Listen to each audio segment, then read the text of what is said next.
This is a piece of modern art, yet its image would have been as recognisable and as powerful to a medieval onlooker as it is to us. Unlike this sculpture, though, a piece of contemporary music would strike our medieval ancestors as shockingly alien and bizarre. Of all art forms, it's Western European music that has become so utterly different and separate from its equivalents in other cultures, taking during the Christian Middle Ages an unprecedented and decisive turn.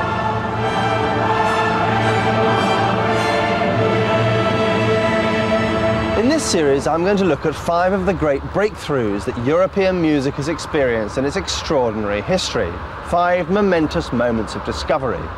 I also want to show what they mean to us today, at a time when so-called classical music is being absorbed into a much bigger mainstream, and when its 1,000-year reign seems to be coming to a close.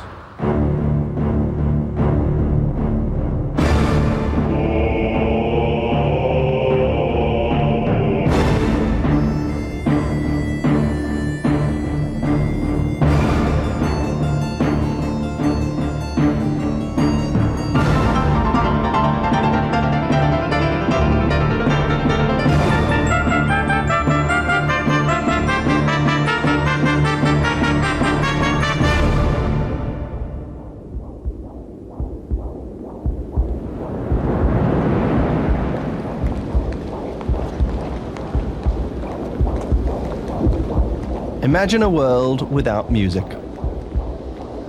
A world without Handel's Messiah or Mozart's Requiem, without Beethoven's symphonies, without Carmen, Duke Ellington, or the Verve's urban hymns. The Big Bang that made possible the astonishing scope and richness of European music was the invention of notation, the technique of writing music down. In this film, I'm going in search of the medieval musicians who took that first momentous step 1,000 years ago.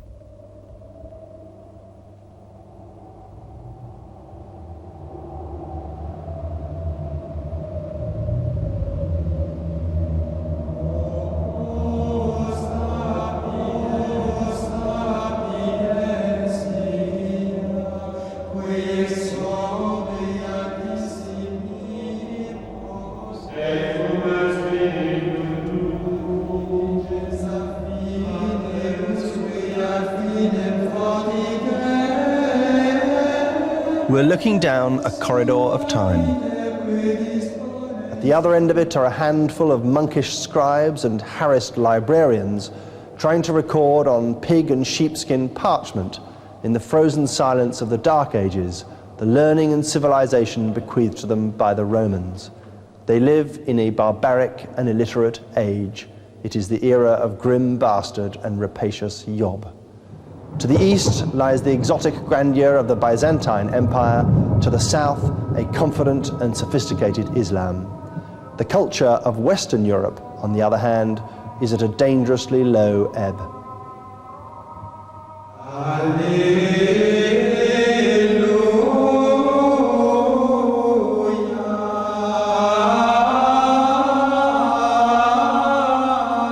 In the monasteries of the first Christian millennium, the only music they had left from the Roman period were the memorized chants of Gregorian plainsong.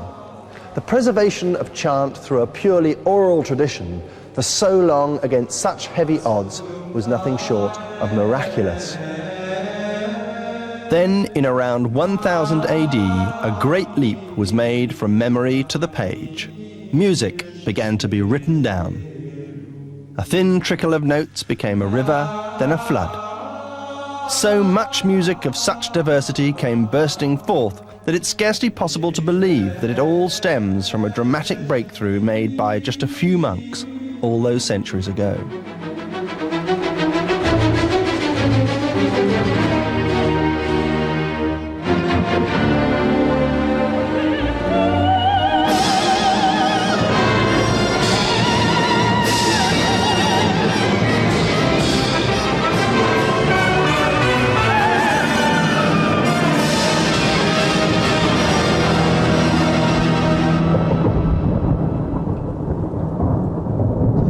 That our music can be easily written down is fundamental to its success and spread. None of the world's other musical cultures have ever developed a comparable notation. This is the beginning of a unique story. Whenever European culture tried to reinvent itself, it looked to the culture of ancient Greece. The Greeks loved music as we do and had plenty of it. Unfortunately, though, they didn't have a reliable method of writing their music down.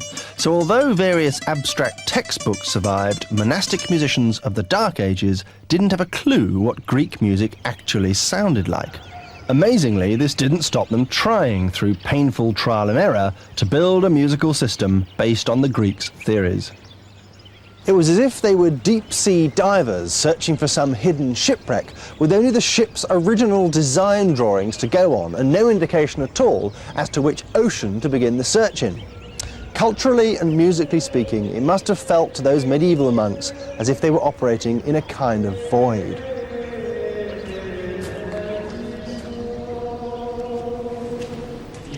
What they did have was plain chant, which had developed, like Christianity itself, from Judaism. This thin flame is Europe's only living, continuous musical link with the centuries before Christ. The Abbey of Sant'Antimo was founded in the 8th century, and monks still sing here at least twice a day, as they did then.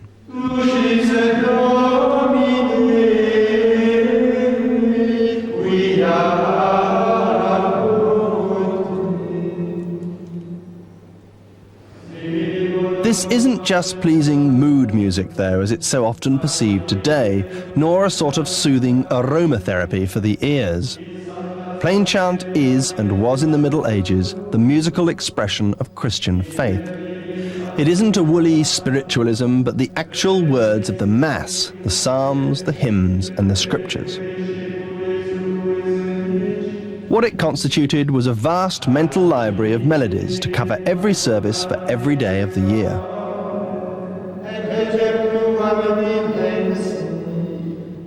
In the 7th century, Pope Gregory the Great, hence the name Gregorian chant, ordered a codification of the entire chant repertoire, so that the whole territory of Christian Europe should sing from the same hymn book, as it were. Now this sounds a lot easier than it was. Though they had the words written down, these poor monks had to keep in their heads all the music, which meant that every note of every chant had to be taught parrot fashion. We're talking here of something like 80 hours worth of music, the equivalent of memorizing the complete works of Beethoven and Wagner put together without the help of music notation. I wonder how modern church musicians would cope with that kind of challenge. To find out, I plunged the choir of Salisbury Cathedral into the Dark Ages by the simple method of removing all their printed music. Memorizing a couple of thousand chants not only took half a lifetime to achieve, it also had one or two serious drawbacks. The excellent choristers of Salisbury Cathedral are now going to help me demonstrate one of these flaws. I'm going to sing a little tune to Richard, the head chorister here, and he's going to sing it to another chorister and then another chorister after that, and so on down the line. When it comes back at the end, will it be the same tune, or will it be a case of Gregorian whispers? Okay, Richard?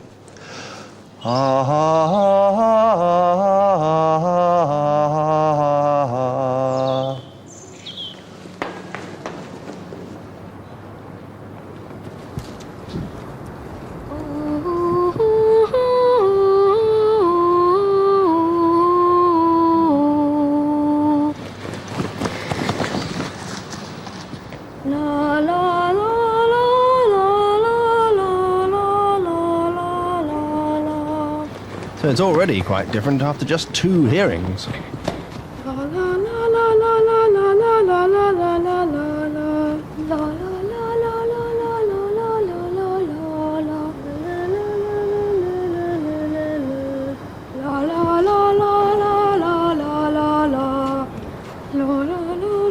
It's a different length, different pitch, and a different speed.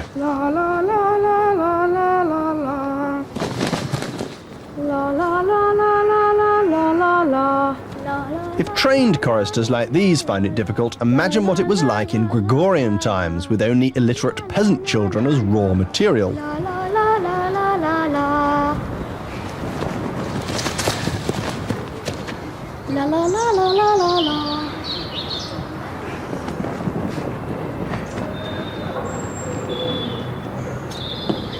La la la la la la la.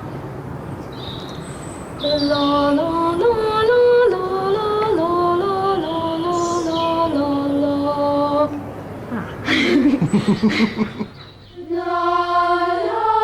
Another way people tried to teach the tunes was to have one choir master with a good memory waving his wrists around to indicate what direction the tune was going in.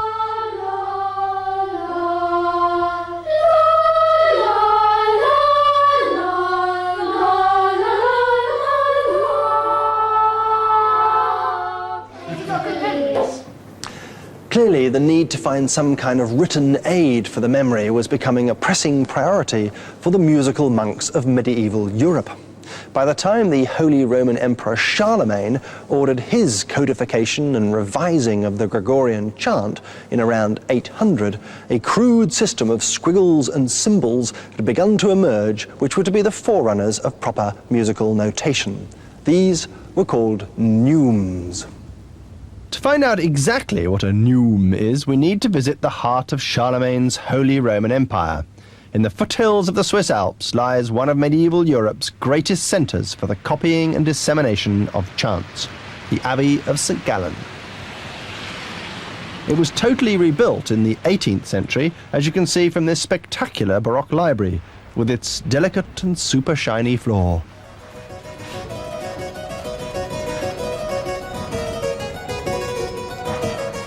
Even then, though, they were aware of the amazingly precious and rare medieval manuscripts from the time of Charlemagne that were in their possession.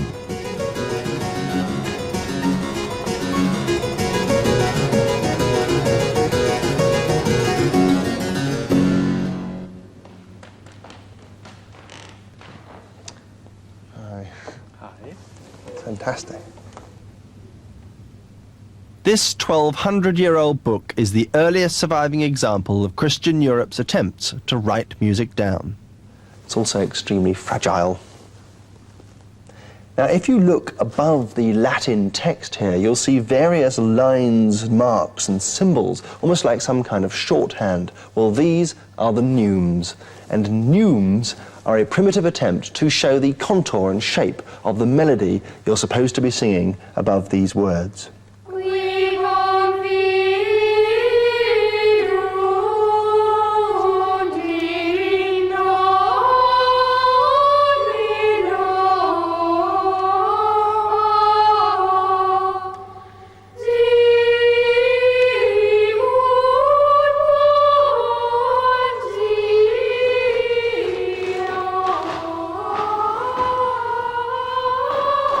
Neumes come in a huge variety. Every region of Europe, practically every monastery even, has its own particular style of neume. These St. Gallen ones here look like French acute, grave and circumflex accents. Indeed, some scholars think that's how neumes originated in the first place. Another explanation is that they are graphic representations of hand signals and gestures that a conductor might use to show singers what note to sing next.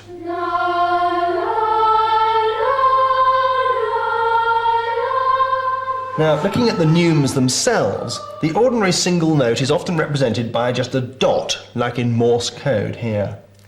If you want to sing a note that goes ah, that's one note followed by another going upwards, then you'd use this sign, which looks like a tick or a grave accent followed by an acute accent. This sign here, that looks like a croquet hoop, is in fact the opposite of that, a note followed by the one below it. Ah. So you see, there is a sort of logic to it. But neumes have a fatal flaw.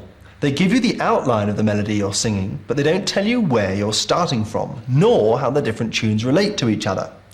Neumes are a bit like a map, which has the shape of the roads on it, but none of the road names or numbers. A map without north, south, east or west. Pretty unhelpful, really. Unless, of course, you already know the tune you're singing and you just want to jog your memory. That's what neumes are best at, reminding you of a tune you already know, not showing it to you for the first time.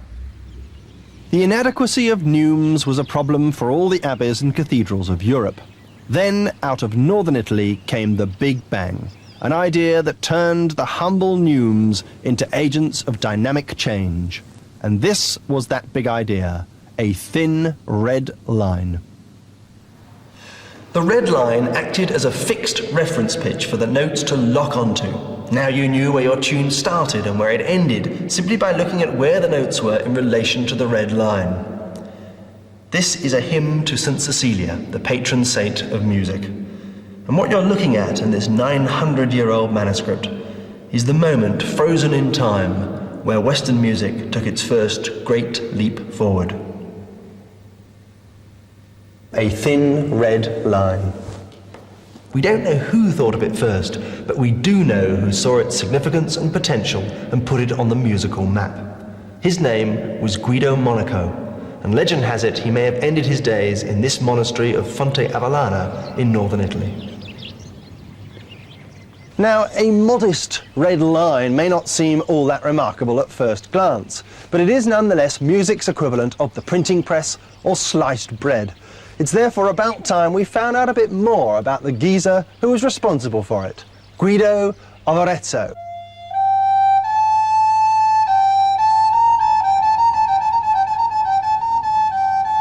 History hasn't left us too many clues about Guido Monaco, Guido the monk, except that his reputation as an innovative singing teacher led to his being headhunted by the Bishop of Arezzo. Guido came here to work in about 1020. Thanks to his revolutionary methods, his fame spread across Christian Europe. The fact that Guido, the man who gave us musical notation, is hardly a household name can hardly be blamed on Arezzo, the handsome Tuscan university town where he lived and worked for many years. Despite the fact Arezzo has quite a few famous sons to celebrate, the poet Petrarch, the Renaissance biographer Vasari, and the artist Piero della Francesca, to name but three, they haven't forgotten their lone musical genius. Indeed, in the late 19th century, in a burst of civic pride, they rediscovered him in a big way. Alas, much of the 19th century Guidoniana doesn't bear much historical scrutiny. This house, for example, proclaims proudly that Guido was born and worked here. One of the few things about his life that scholars can now say for certain is that neither statement is in fact true.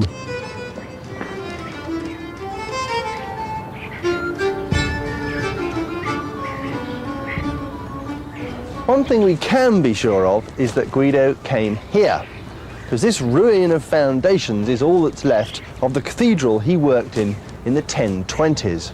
They built another cathedral a century later on the opposite hill. This building was demolished in the 16th century by Cosimo de' Medici to show the people of Arezzo how jolly macho he was. It was in this building that Guido set up a choir school, soon to become famous throughout Italy.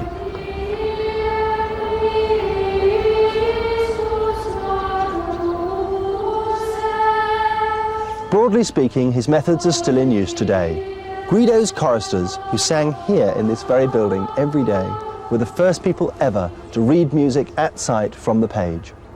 That someone could sing a tune they'd never heard before simply by looking at squiggles and dots on paper was considered one of the great marvels of the time.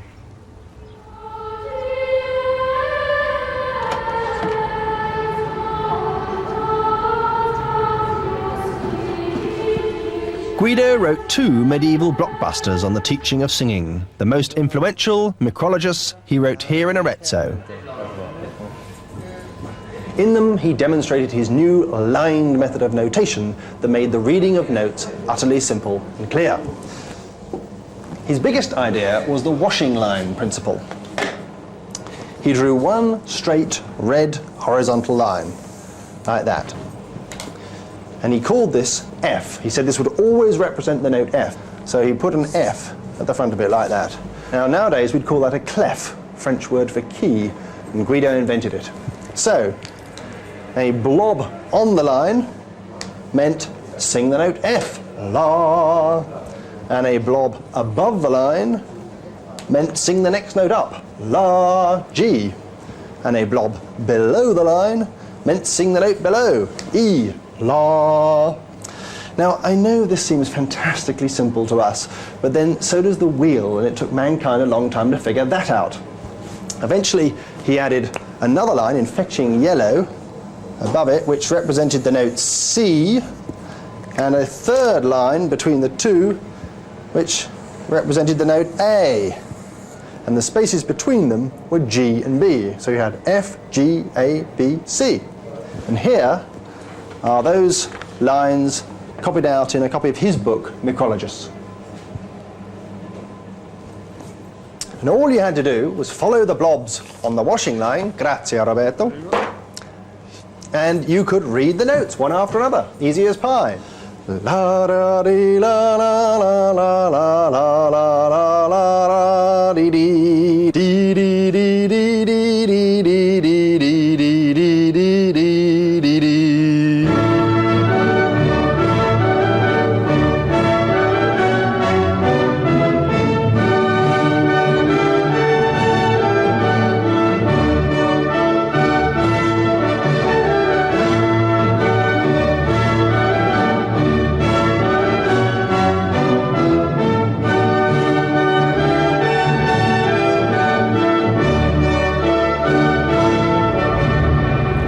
Written notation was the theory, and a darn good one too, but Guido as a singing teacher wanted to help his choristers in practice.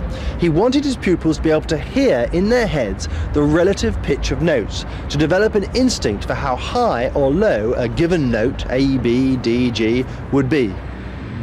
You see, to sing a tune properly, you have to be able to recognise instantly the distance between two notes. For example, when we sing, "Should all acquaintance be forgot," that first leap, "should all," we know is 4 notes, not 5, "should all," or for that matter, 7, "should all." Now those leaps are called intervals, and Guido had a novel way of remembering them. Here's a clue. Doe, a deer, a female deer, ray, a drop of golden sun. Me, a name I call myself, far, a long, long way to run. It was Guido who invented the do-re-mi singing scale we all so enjoyed in The Sound of Music. Note to follow so.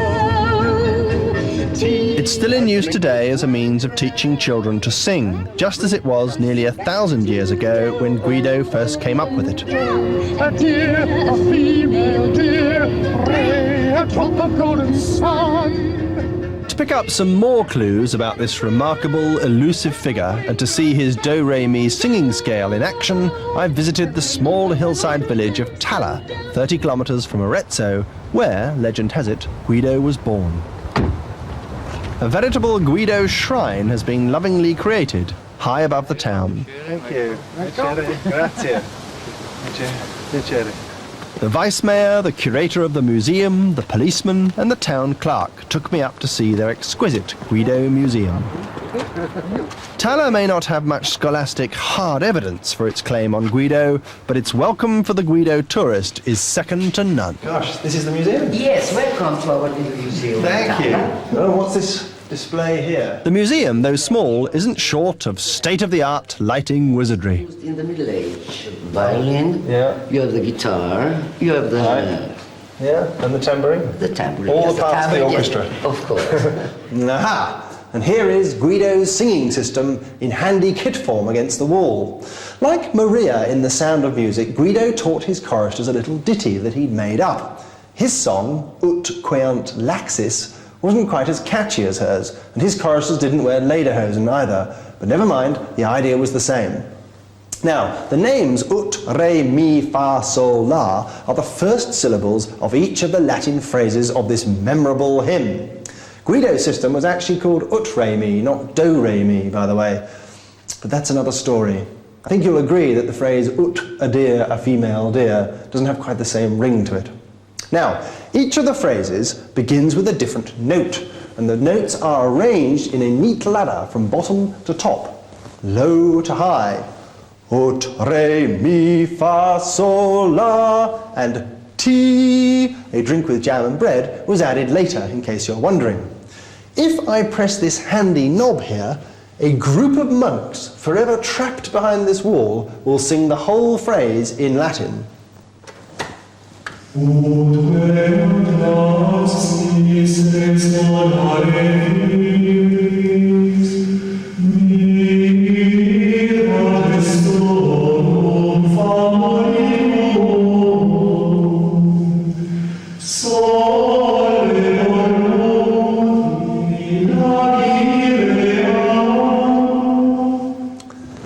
In order to help his singers with the new ut, re, mi system, he even devised a trick whereby each of the notches on the fingers of your hand represented a different note of the scale. It was called the Guidonian hand, a bit like having a pocket calculator with you at all times. In fact, Guido didn't know which of his three techniques, lines notation, ut, re, mi, or the curious finger device, would be the most useful. But gradually, all over Christian Europe, it was his four-lined stave that became universally adopted. By the 12th century, all chant books looked pretty much like this one, with the standard 4 lines, so that anyone, anywhere, with the right training and a bit of gumption could read the tune. The 5th line, that we're familiar with, by the way, was added for other sorts of music in the 14th century.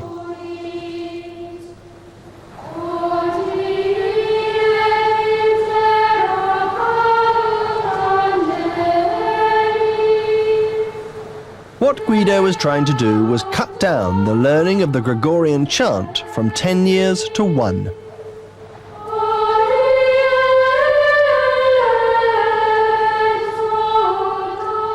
He himself had been a chorister. Indeed, the people of Tala suggest that he might have begun his life in the church as a young lad in this 10th century settlement, the Badia di Santa Trinita, hidden away deep in the Pratomagno woods high above the town. This is what Guido himself wrote. Therefore, I have decided, with God's help, to write this book in such a way that any intelligent and studious person may learn the chant by means of it. Should anyone doubt that I am telling the truth, let him come to learn and see that small boys can do this under our direction, boys who until now have been beaten for their gross ignorance of the Psalms.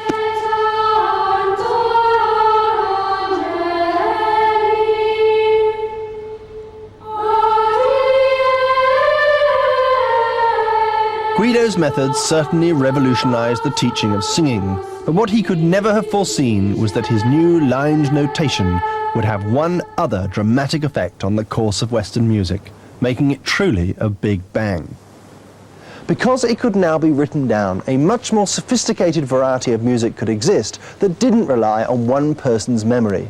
In other words, Guido paved the way for the emergence of a new, distinct species of musician, composers. Before the advent of notation, European music, like all the others in the world, was basically an improvised form in the hands of skilled performers.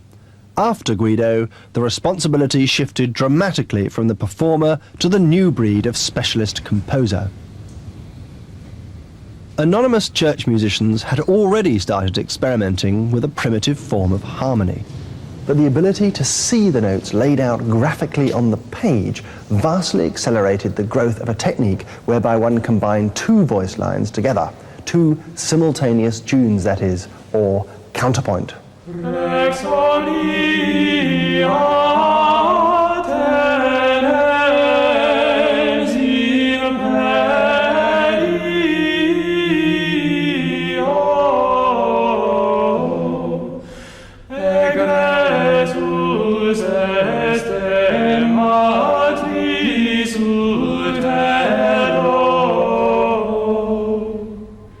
It took composers about another 200 years to pluck up the courage to write 3 lines together.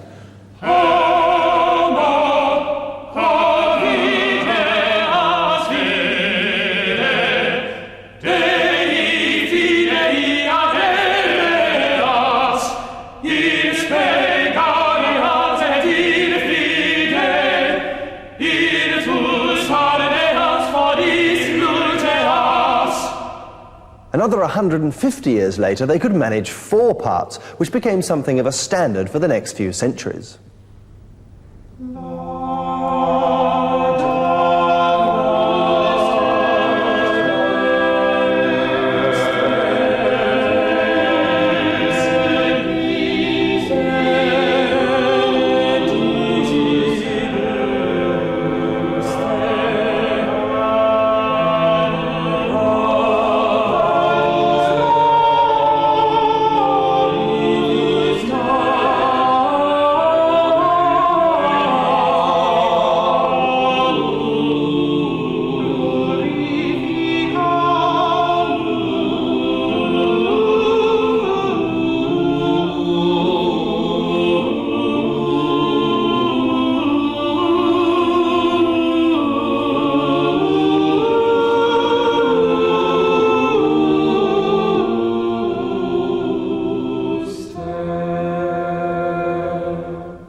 Of course, adventurous composers mixed and matched the parts, so you could have a bit of solo, a bit of two-part, a bit of three-part, a bit of four-part, and so on, all in one piece.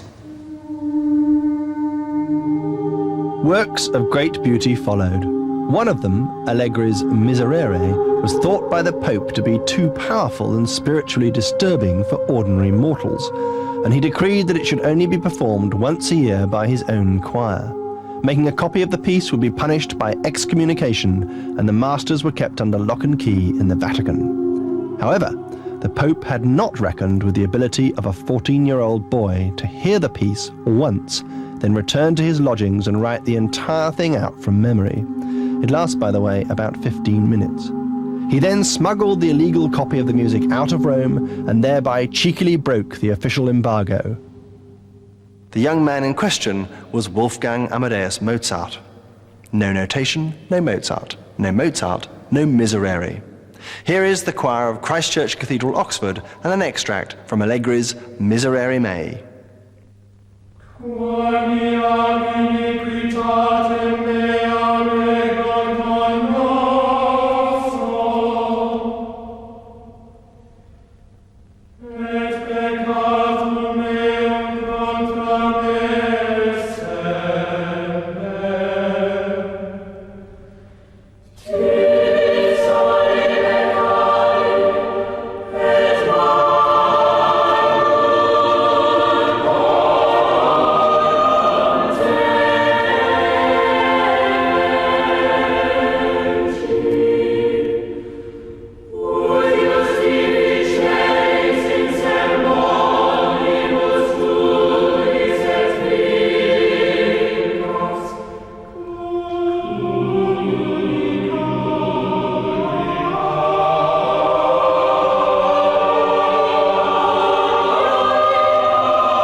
Composers were able to create music that couldn't possibly have been conceived just through spontaneous playing. What's more, they were able to construct forms and shapes for long pieces that were way, way beyond the capabilities of a normal person's short-term memory.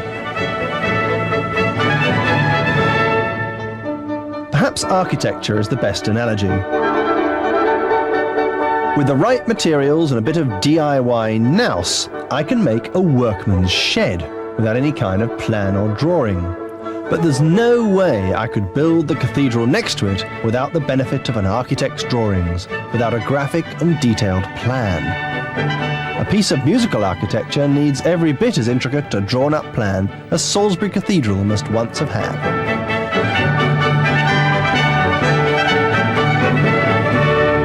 From the birth of Homo sapiens to the time of William the Conqueror, music basically consisted of a tune with rhythmic accompaniment. But from Guido's invention onwards, the speed of change and the development of music has been, by comparison, dizzyingly fast.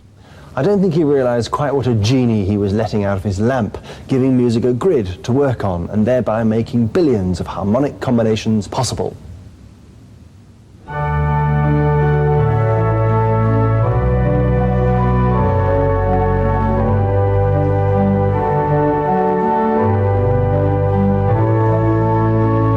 As the centuries rolled by, music scores became more and more complex and sophisticated.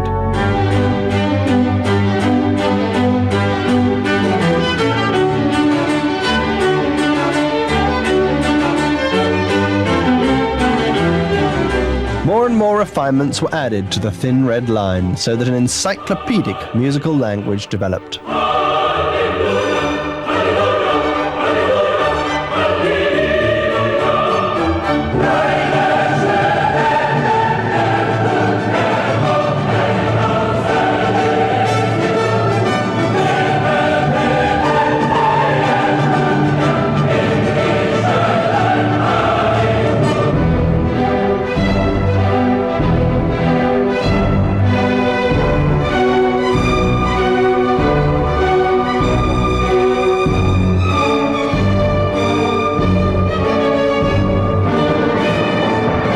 By the early 20th century, Stravinsky was stretching the orchestral score to its limit by asking for multiple layers not just of melody, but simultaneous layered rhythms too.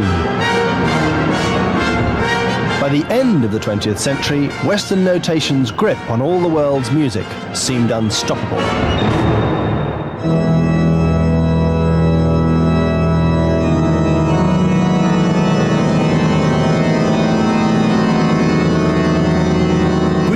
Made available the world's most effective composing tool. Within 100 or so years of his system's publication, we see for the first time the actual names of composers attached to music.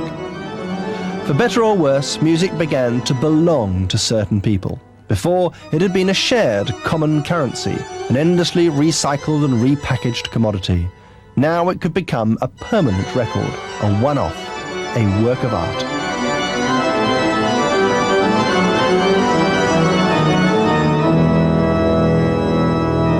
Music could transcend the moment, the person, the country, or the language, and be transported all by itself to another person in another country in another time and place, and still be that same piece of music.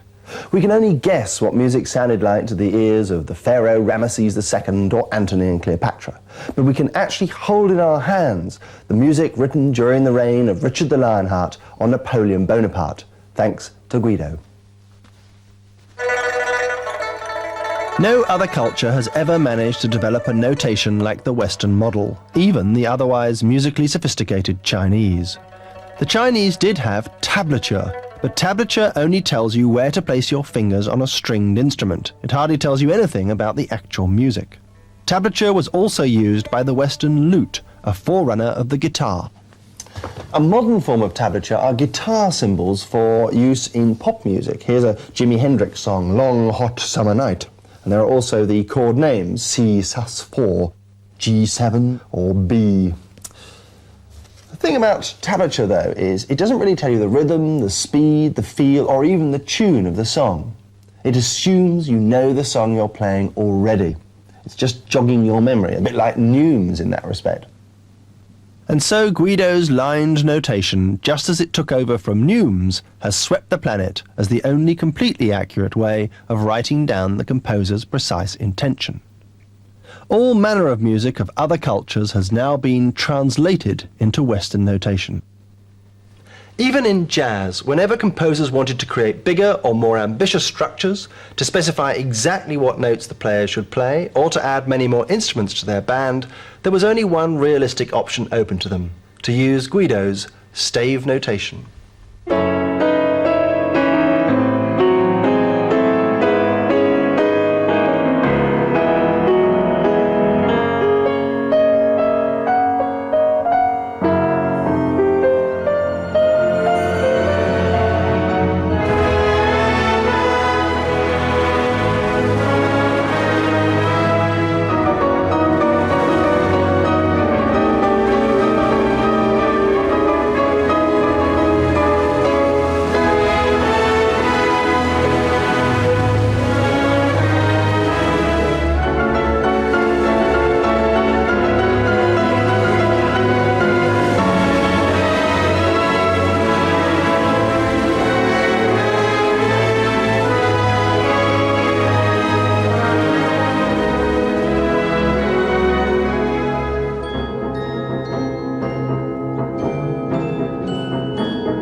Sometimes stave notation is exerting its influence on music that sounds like it's being made up on the spot.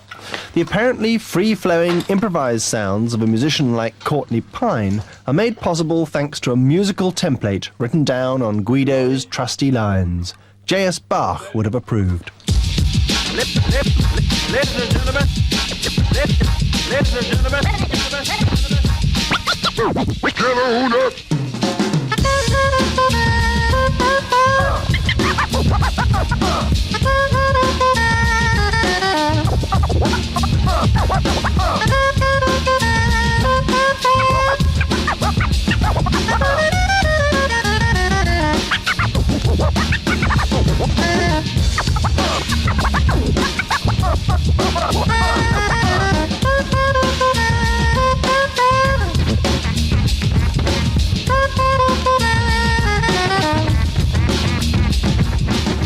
Courtney, in this track, Underground, even though it sounds free, there is in fact quite a firm foundation there. We're working from a theme.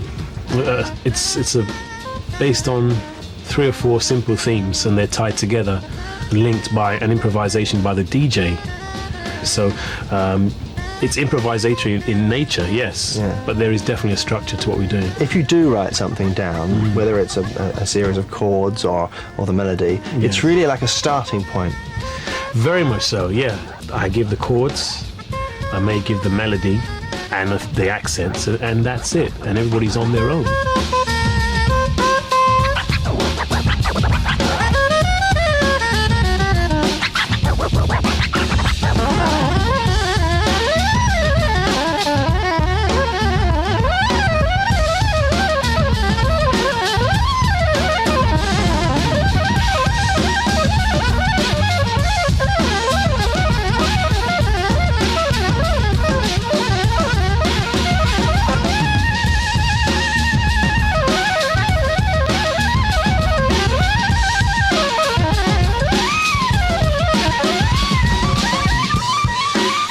Some stage in your growth, you had to learn all these chords and know exactly what they were. And yeah, it's like Morse code. It's like a language. You have to have something that you can communicate with other musicians.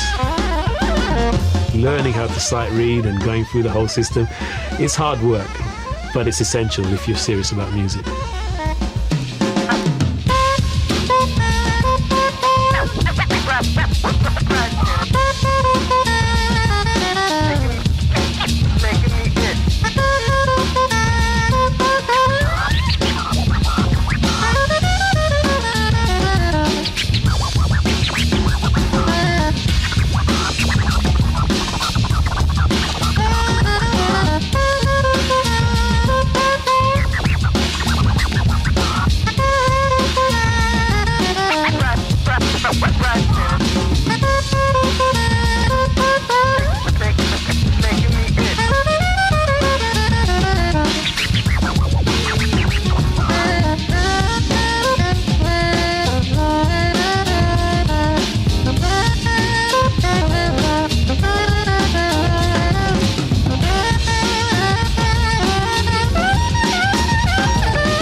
in this scriptorium in Fontenay Abbey in Burgundy, medieval monks used to sit laboriously copying out countless books and music scores.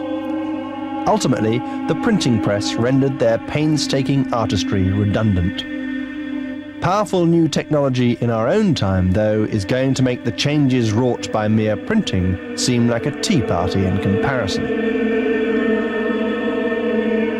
Whilst some classically trained professional composers might still write all their scores out by hand, the overwhelming trend is for music to be transferred onto the page by another means altogether. 5 years ago, I used to write out all my compositions in the old-fashioned way on lined manuscript paper, like all those thousands of composers in the past. Now I have the mighty Sibelius software to do it all for me. I can either input the notes onto the virtual score on the screen by this typewriter pad here, or I can simply play them in on this keyboard.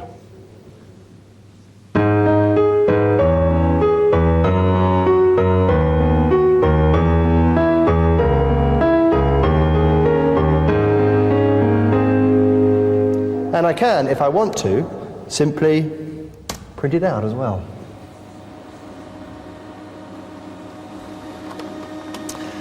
The thing is, wonderful though this instantly printed music looks, it is in fact rather inaccurate, or rather it's far too accurate, with lots of minute details I couldn't possibly understand if I were playing it at the piano.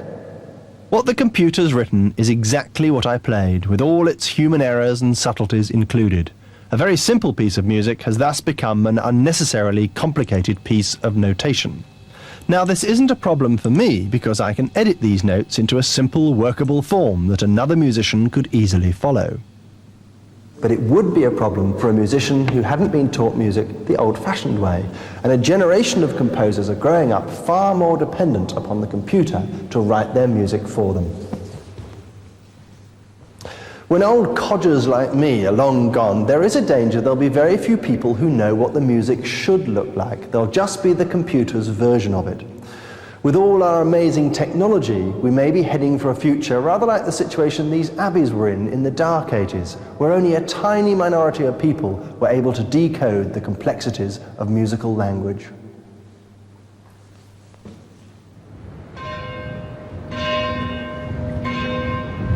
Guido of Arezzo would have loved the Sibelius music software that I have in my studio. It would have made his job of codifying and filing the great repertoire of chants he managed every day of his life much, much easier. Instead, he had to develop a handwritten system that ultimately made possible the St. Matthew Passion, the Marriage of Figaro, and the Rite of Spring, not to mention Rhapsody in Blue or the Sinatra arrangements of Nelson Riddle. I believe it was our great good fortune that he did, because whatever happens next, written music's first millennium has been a fantastic adventure.